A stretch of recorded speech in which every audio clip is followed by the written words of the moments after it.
Aloha. I'll tell you what, we've gone over the C major, C, D, E, under, and then over.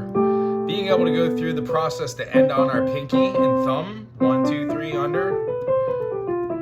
As long as you're practicing these every day, and you're practicing them with finesse, meaning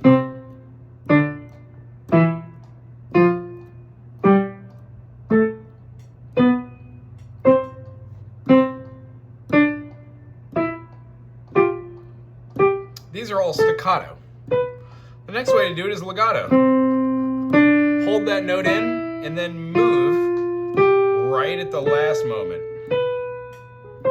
Each one of our chords, when we play them in succession, will always have the same fingerings unless otherwise notated. And you should always end with the pinky and end with the thumb right when you start.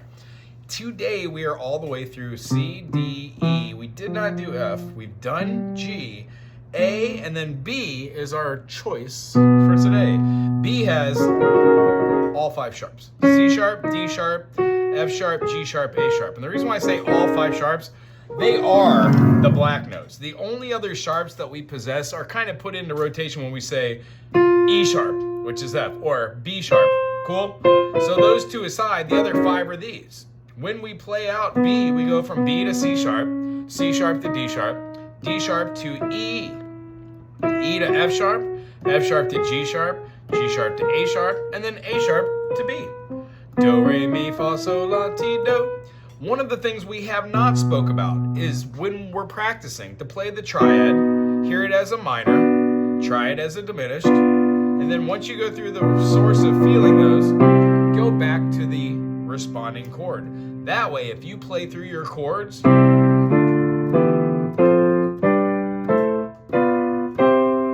could go through a whole chord. C sharp major, D major, D sharp major, E major, F major, G sharp major, F sharp major, G major, G sharp major, A major. And then when you go down, try and say them as flats. C major, C flat major, what is that?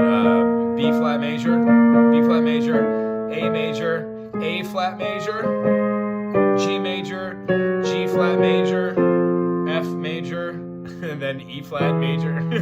It feels weird to say that, but your brain will associate it with it. And then, of course, 1, 2, 3, 1, 2, 3, 1, 2, 3, 1, 2, 3, 1, 2, 3, 1, 2, 3, 1, 2, 3, 1, 2, 3, 1, 2, 3. Try and do different melodies with your left hand with the new patterns. 1, 2, 3, 4, 1, 2, 3, 4, 1, 2, 3, 4, 1, 2, 3, 4, 1, 2, 3, 4. You can move along with these scale patterns and do any number. 1, 2, 3, 2, 3, 4, 3, 2, 5, 2, 6, 4, 3, 2, 1, 1, 1, 1, 1. Try do different movements with these, and you will find that what you practice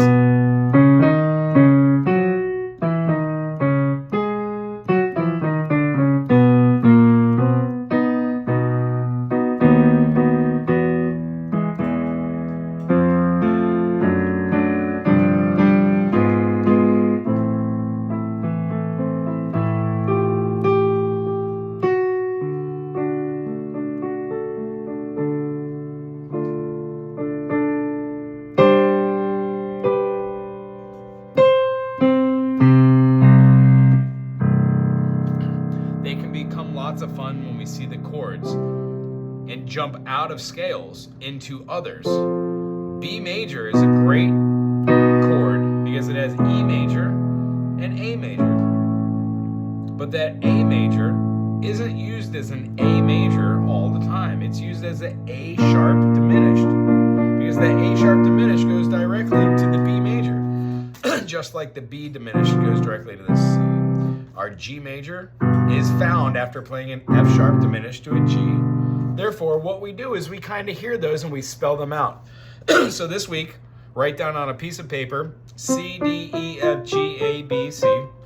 C sharp, D sharp, E sharp, F sharp, G sharp, A sharp, B sharp, C sharp, D, E, F sharp, G, A, B, C sharp, D. When we go through the process of seeing how all of these notes resemble each other, what we do is we find out that whole step, half step, it follows suit. Whole step, half step. That thing follows suit with all of the different things that we do with all the keys. The practice then is to know the major, to know the minor, or to know the major, to know the augmented, with the raised fifth, or to know the diminished, to know where it's going. And the way we do that is we do chord association. So chord analysis is C major, C sharp, D, D sharp, and E. If you could do those 5 keys, you will notice there's no point to play in D sharp because we're going to have double sharps all over the place. Same thing with G sharp. Anywho, I really enjoyed seeing you. I hope the takeaway from this is that triads don't have to be 1, 3, 5. The 1 minor 3 and the 5 work. The 1 flat 3 and then the flat 5 also work. And then we have different ways we use these movements to feel.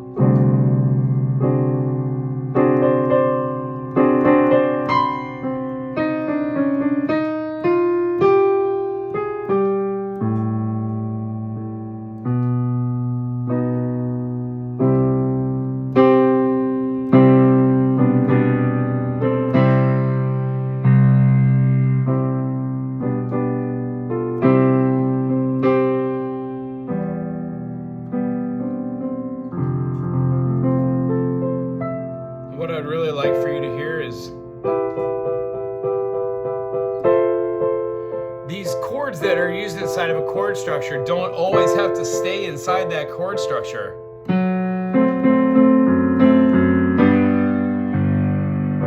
I just moved a G out of that key. So long story short, by knowing that the F sharp diminished is there, and by playing in the key of C that the B diminished is replaceable by the F sharp diminished to go to G, is a grasping concept. And next week we'd like to work on something like that. So maybe something like a C, G, C, F, C, G, F, and a melody line.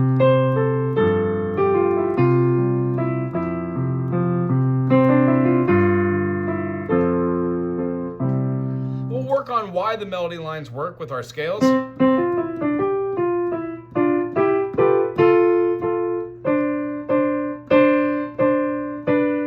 And how the harmonies that we form are based off of the 5s and the 6s, major, minor 6s, perfect 4s. And then we probably won't talk about augmented 4ths or augmented 5ths, but I'd really like to get into more explanation about our triads and then start layering our 7ths on top of that. Knowing that in C major, the B makes a major 7, minor 7, minor 7, major 7, major 7, minor 7, and then an augmented or a half diminished. We'll get into the whole diminished aspect of it. There's different ways to write these, and it takes grand focus to know that C major, F major, and G major are all in the key of C. Well, C major is also the 4th in the key of, G, A, B, C. It's the 4th in the key of G. And in the key of F, it's the 5th. So knowing that those are all close, relative, means something special. We'll talk about that special nature next week, and I can't wait to see you. Aloha.